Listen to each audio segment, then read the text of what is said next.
I've been married to my husband, Mark, 45, male, for 3 years, though we dated for 2 years before tying the knot. He has a daughter, Emma, 24, female, from his previous marriage. When Mark and I first started dating, Emma was in college.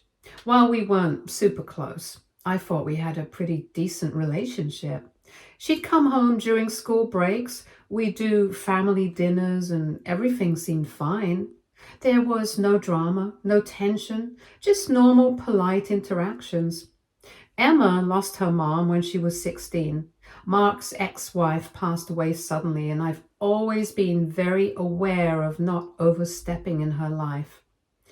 I didn't want to make her feel like I was trying to replace her mom, so instead of acting like a stepmom, I tried to just be more of a friendly presence in her life, especially since she was already an adult when I came into the picture. Mark has always been very protective of Emma, and I get that. She's been through a lot, losing her mom at such a young age.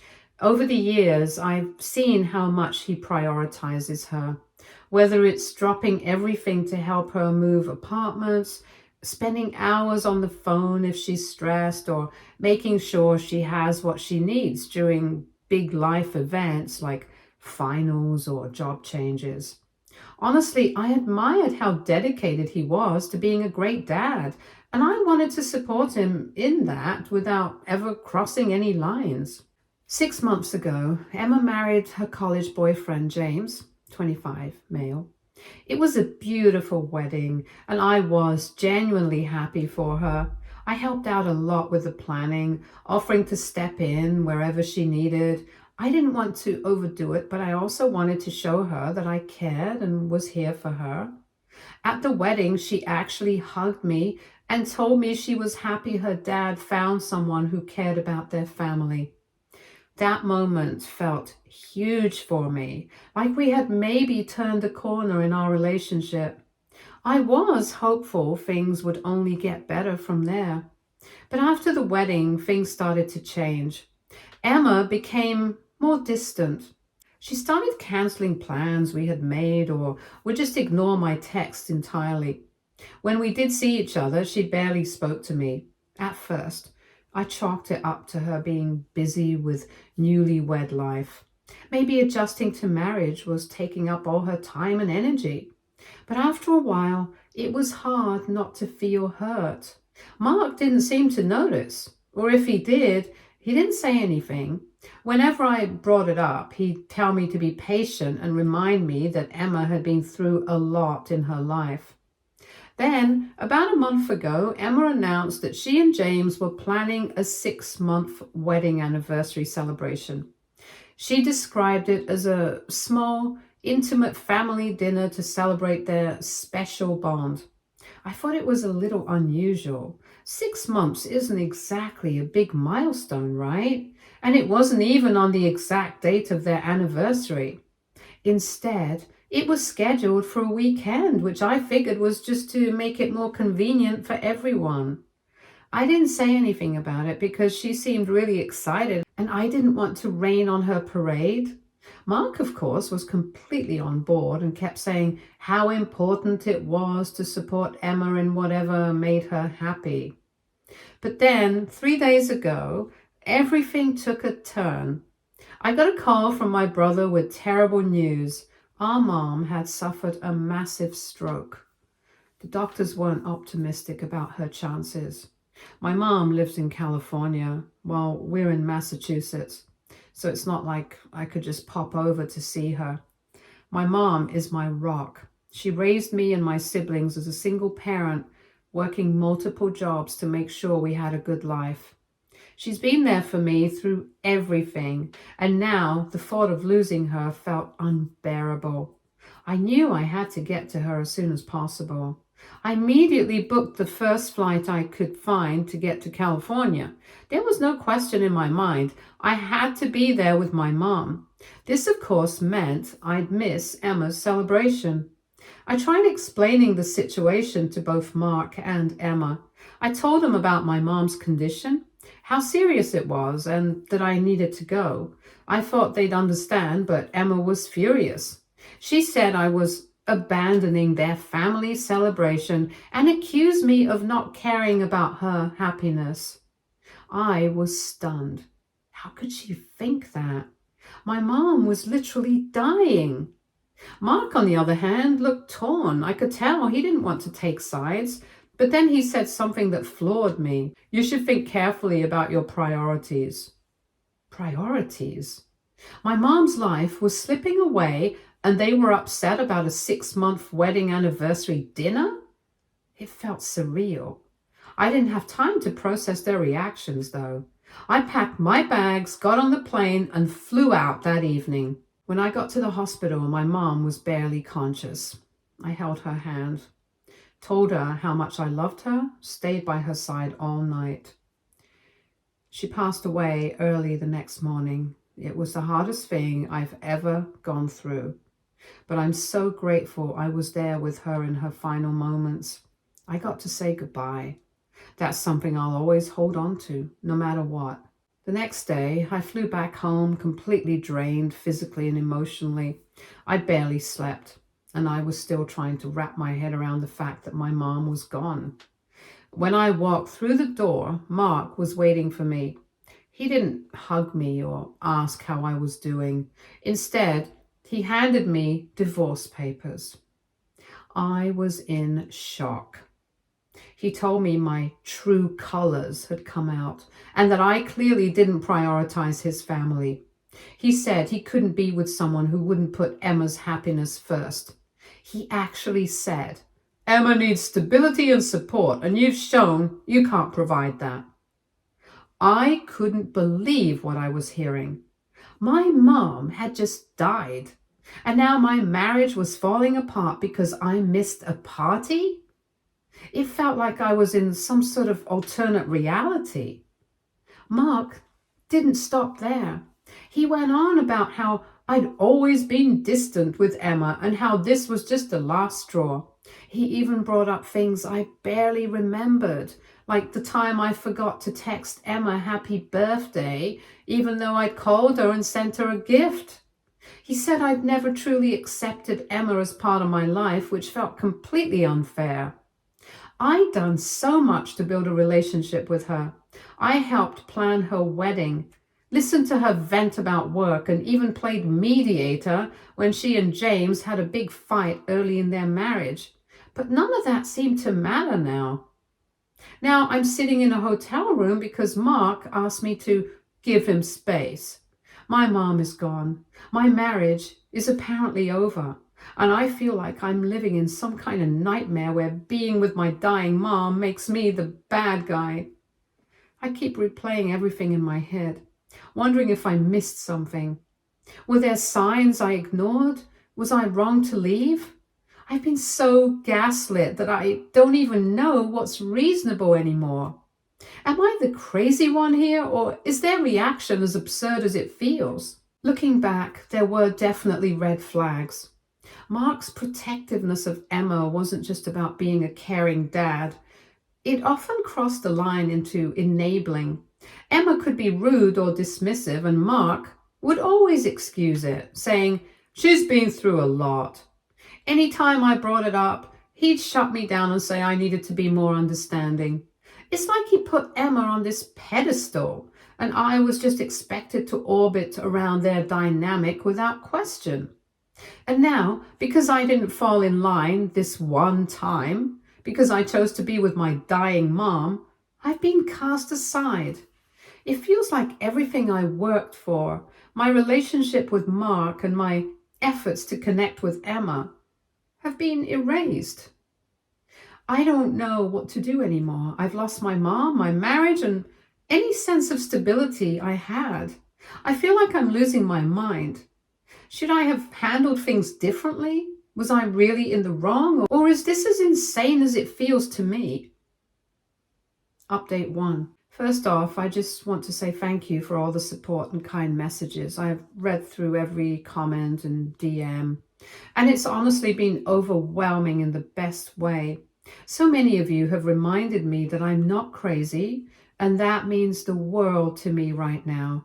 A lot of people asked for more detail, so I wanted to fill in some of the gaps and update you on what's been happening. After reading your advice, I reached out to my brother and a few close friends who've been amazing throughout this whole mess. My brother even flew out to stay with me, and having him here has been a huge comfort. We've been going through Mom's belongings together, which is both heartbreaking and therapeutic. We spent hours reminiscing about her, how she always made time for us even when she was working multiple jobs, how she never let us feel like we were missing out on anything. It's made me realize just how much she shaped who I am. I miss her more than I can put into words, but I'm determined to honor her memory in the best way I can. Unfortunately, the situation with Mark and Emma has only gotten worse. I found out through mutual friends that Emma's been posting all over social media about how I abandoned their family and ruined her special day. Apparently, she's been telling people that I never cared about her and only married Mark for his money, which is absolutely ridiculous. For context, I'm a software engineer and make significantly more than Mark does. The idea that I used him is laughable, but seeing my character dragged through the mud is still infuriating, especially when all I did was choose to be with my dying mom. After hearing this, I decided to consult a lawyer. When I explained the situation, she was stunned. She said Mark's behavior, especially serving me divorce papers so quickly, shows signs of emotional manipulation. She even suggested that the divorce papers may have been premeditated, which honestly feels like a punch to the gut. But at least I'm now taking steps to protect myself. She's helping me make sure my assets are safe and that I get a fair settlement. Luckily, we live in a state where marital property is divided equitably, so that's a relief. She's also advised me to document everything. Emma's social media posts, text messages, emails, everything.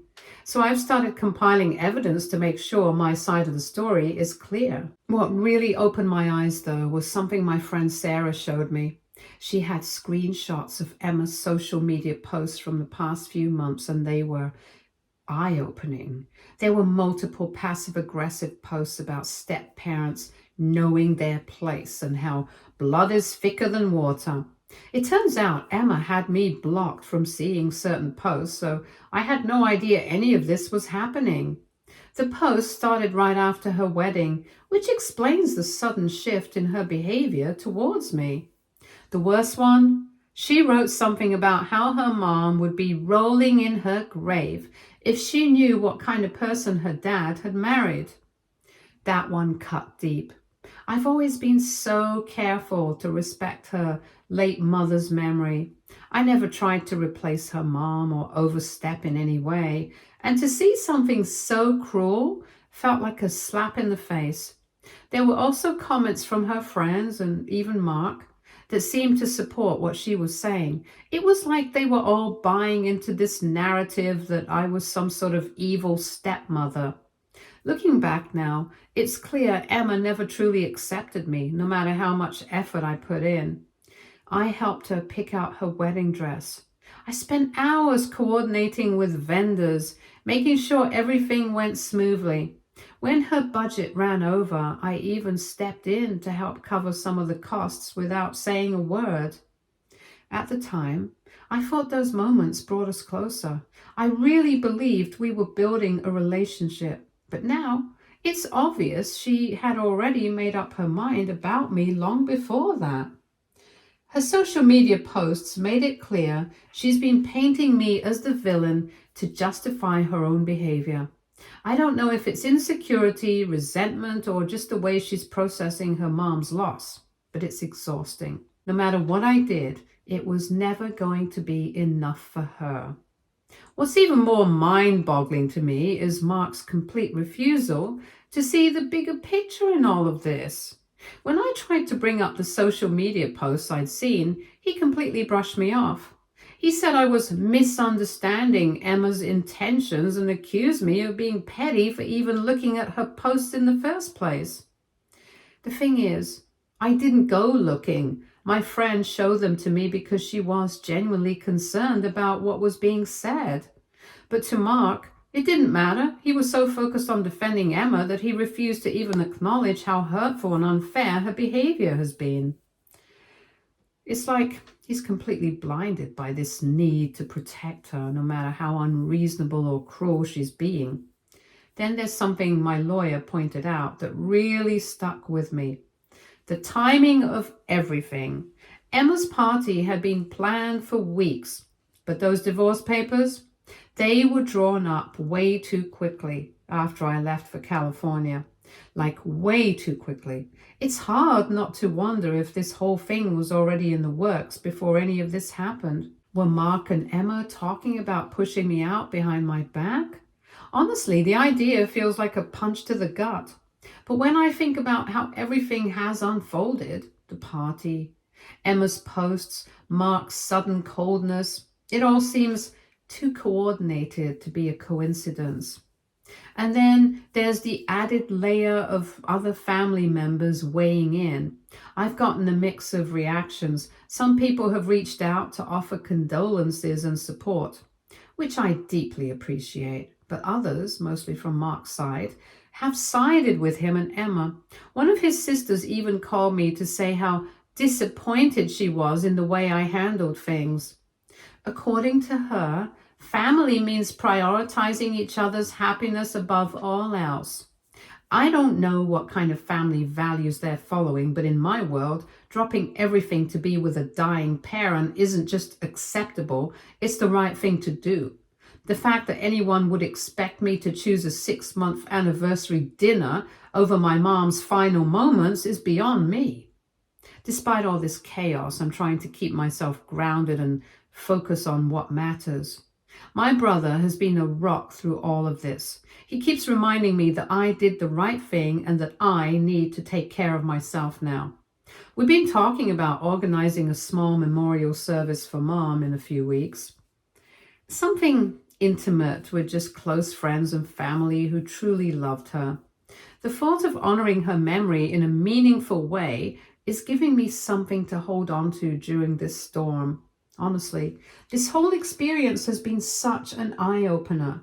It's painful to realize that the person I thought was my partner, the person I planned to spend my life with, could turn on me so quickly over something so trivial. I've been questioning everything, trying to figure out if I missed any red flags or warning signs.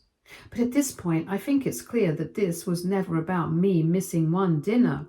This was about control, about Mark and Emma's dynamic, and about me being punished for not falling in line with their expectations.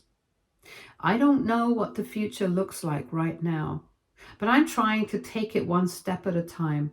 For now, I'm focusing on rebuilding my life and surrounding myself with people who truly care, honoring my mom's legacy. She raised me to be strong, and even though I feel completely shattered right now, I know she'd want me to stand tall and move forward. Thank you again to everyone who has reached out, shared your advice, or just sent a kind word. It means more than I can put into words to know that I'm not alone in this. You've helped me see things more clearly and reminded me that I'm not the one who's in the wrong here. Update 2. Things have taken a completely unexpected turn. A few days ago, I got an email from James, Emma's husband, that left me absolutely stunned. In the email, James apologized for not reaching out sooner and explained some things that I'm still struggling to process. He told me that Emma has been dealing with unresolved grief about her mom, and apparently their wedding brought a lot of those emotions to the surface. While she's been seeing a therapist, instead of working through her feelings, she's been projecting them onto me. The most shocking part, James revealed that Emma had actually planned the 6-month anniversary party on that specific date on purpose. She had overheard me mention in passing that my mom wasn't doing well, and she intentionally chose that day as some kind of twisted test of my loyalty to their family. According to James, Emma believed that if I didn't show up, it would confirm her theory that stepmoms always leave. I was in complete disbelief reading this. The idea that Emma deliberately orchestrated this situation, knowing my mom was sick, just to provoke a reaction, feels so cruel and manipulative. I've been replaying every interaction I've ever had with her, trying to figure out how I missed the depth of her resentment towards me. It's heartbreaking because I genuinely cared about her and did my best to build a relationship, only to find out she was testing me like this. James also shared some insights about Mark that hit me hard. Apparently, James has been urging Emma to dig deeper into her issues in therapy, but Mark has been undermining those efforts. Instead of encouraging Emma to take responsibility for her feelings, Mark has been validating her fears about abandonment, enforcing the idea that I was somehow in the wrong. James said Mark told him it was easier to put the blame on me than to hold Emma accountable because he didn't want to upset her. Hearing this from James was both validating and devastating. It's one thing to suspect that your spouse doesn't have your back, but it's another thing entirely to have it confirmed. Mark wasn't just passive in this situation. He actively chose to protect Emma at my expense, even when it meant tearing apart our marriage. After I read James's email, I forwarded it to my lawyer right away. She told me it's a significant piece of evidence, especially since it shows that Emma's actions were deliberate and that Mark was complicit. She believes this could strengthen my case for an expedited divorce and might even protect me from any financial claims Mark tries to make. My lawyer also encouraged me to document everything else, including Emma's social media posts and any interactions I've had with Mark. On her advice, I've also started looking into therapy for myself. After everything I've been through, I know I need help processing all of this. Between losing my mom, the collapse of my marriage, and now learning about Emma's manipulations, it's just been too much. I found a few therapists in my area and I'm hoping to start sessions soon. In the meantime, I've moved out of the hotel and into a small, temporary apartment. It's nothing fancy, but it's cozy. And for the first time in a while, I feel like I have a space to breathe and start fresh. My brother has been absolutely amazing throughout all of this. He's helped me furnish the apartment, unpack, and even hang up pictures to make it feel like home. He's also been there emotionally, always ready to listen when I need to vent or sort through my feelings, and he even offered to stay with me if I ever feel lonely. I honestly don't know how I'd be handling everything without him. To protect my mental health, I've made some tough but necessary decisions. I blocked Mark and Emma on social media and asked mutual friends not to give me updates about them. As painful as it is, I know I need that distance to heal. Unfortunately, it seems Emma hasn't stopped stirring the pot. A mutual friend told me she's been posting vague, dramatic updates online, implying that I abandoned the family and left Mark heartbroken. She's even hinted that my leaving is proof that I was never serious about our marriage. It's frustrating to hear these things, but I'm trying not to let them get to me. The people who truly know me understand the truth, and at the end of the day, their opinion is what matters. James's email also uncovered something else that's been hard to process. Apparently, Emma's resentment towards me had been brewing for a while, even before the 6-month anniversary party. According to James, she had doubts about my commitment to the family after I hesitated to cover some extra wedding expenses. While I eventually did help out, Emma apparently took my initial hesitation as a sign that I didn't care about her or Mark. Finding this out felt like another gut punch. Not only was I completely blindsided by her hostility, but Mark clearly knew about her doubts and chose to do nothing about it. Instead of addressing the situation or reassuring her, he ignored it. And that lack of support stings more than I can put into words. If there's a silver lining to all of this, it's been the support I've received from some unexpected places. A few old friends reached out, After hearing about my mom's passing and the fallout with Mark, their kindness and understanding have been a breath of fresh air. It's reminded me that not everyone is selfish or manipulative, and there are people who genuinely care. I've even started making plans to meet up with some of them in the coming weeks, which has given me something to look forward to during this tough time. This whole experience has been unbelievably painful, but I'm starting to see it as a chance for growth. I've realized how important it is to set boundaries and prioritize myself, something I've struggled with in the past. While there are still moments of sadness and doubt, I'm beginning to believe that this chapter of my life is the start of something better. My mom always wanted me to be surrounded by love and respect, and I owe it to her and to myself to create that kind of future. For now, I'm taking things one day at a time. I'm focusing on healing, rebuilding, and learning to embrace this fresh start. It's not easy, but I know I'm moving in the right direction. Update 3. This will likely be my final update. The past few days have brought a lot of clarity. Mark finally reached out, though not to apologize. Instead, he wanted to negotiate. It seems he's realized that filing for divorce so quickly, especially while I was grieving my mom, wasn't a smart move. My lawyer explained that his timing and behavior during this whole mess could make him look really bad in court. I think Mark is trying to avoid embarrassment and any legal consequences for his impulsiveness. He's now eager to settle quietly and quickly, and while I agreed to discuss it, I made it clear that my well-being comes first. On another note, Emma's therapist reached out to me, completely with Emma's permission.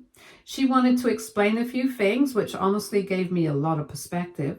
Apparently, Emma's unresolved grief over her mom hit her hard around the time of her wedding. The therapist said Emma has been dealing with feelings of abandonment and guilt for years. But instead of working through them, she channeled these emotions into resentment towards me. I also learned that the therapist had warned Emma against throwing the 6-month anniversary party, recognizing it as an unhealthy way of coping.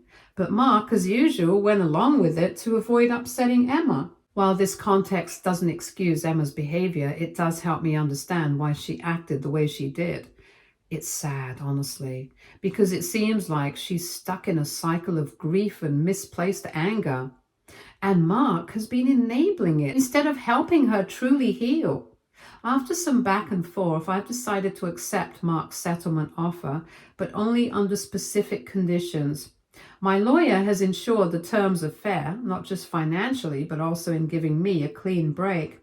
I'll be keeping my personal assets, along with compensation for the emotional stress and upheaval this ordeal has caused. Most importantly, I've insisted on a full separation, no contact with Mark or Emma, no social media ties, and no lingering connections that could pull me back into their toxic dynamic. My lawyer is finalizing the paperwork, and I'm hopeful this chapter will be closed soon. Some of Mark's family members have reached out, and their reactions have been mixed. The most surprising was his sister, who called to say how shocked and disappointed she is in Mark's behavior. She even told me that this isn't the first time his enabling of Emma has caused problems. Apparently, his late ex-wife had similar concerns about their relationship before she passed. Hearing that was both validating and heartbreaking. Made me realize that this wasn't something I could have fixed, no matter how hard I tried. Their unhealthy dynamic was there long before I came into the picture. The biggest surprise, though, came from James, Emma's husband. He reached out and asked to meet for coffee, saying he has some things to share about Mark's patterns of behavior that he thinks I should know about for the divorce. I agreed, but only with my lawyer present to make sure anything he shares can be properly documented and used if necessary.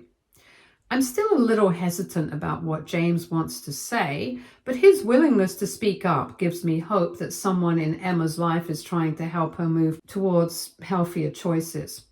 To everyone who supported me and helped me see that I wasn't crazy, thank you.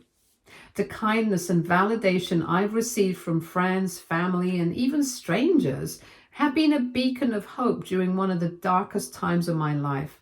Sometimes it takes your whole world falling apart to see what was wrong with the picture in the first place. I chose to be with my dying mother in her final moments, and I will never regret that decision. No healthy relationship would have required me to choose differently. I'm focusing now on healing, processing my grief, and rebuilding my life. My mom taught me to be strong and independent and to never compromise my values for anyone. I know she'd be proud of me for standing my ground, even when it cost me everything. Am I sad? Yes. Do I regret my choice? Not for a second. My mom was there for me my entire life, and I was there for her at the end. That's what real family does. No anniversary party could ever be more important than that. While this journey has been painful, it's also been a lesson in self-worth and the importance of setting boundaries. I'm choosing to see it as the start of a new chapter, one where I prioritize my own happiness and well-being. To anyone who's struggling with similar challenges, I hope my story reminds you that it's okay to choose yourself. Stay tuned for more stories from our girl relationships.